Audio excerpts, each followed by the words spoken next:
শাশুড়ি তার হবু জামাইকে জিজ্ঞেস করলেন, বাবা, বিয়েতে তুমি কি কি উপহার চাও?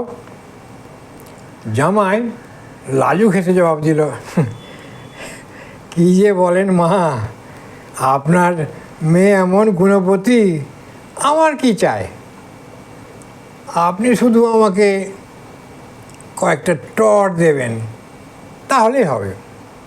শাশুড়ি অবাক হয়ে বললেন, টর জিনিসটা কি বাবা?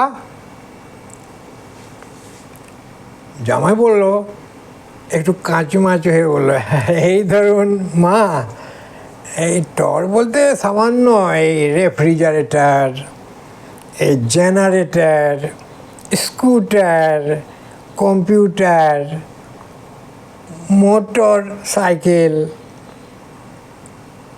আমার আদরের জামাই, ইট ডাজ নট ম্যাটার,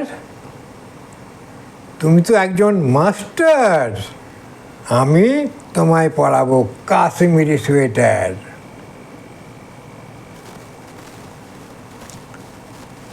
তারপর তোমার হাতে তুলে দেব আমার ডটার, সে হবে তোমার মেন্টর, তার হাতে থাকবে একটা হান্টার, সে তোমাকে রান্না করাবে বাটার, রান্না খারাপ হলে শরীরে ঢালবে হট ওয়াটার, তখন তোমাকে দেখতে লাগবে বেটার। কি বুঝলে মিস্টার? এই কথা শুনে জামাই দিল এক দৌড়, ঠিক যেন হেলিকপ্টার।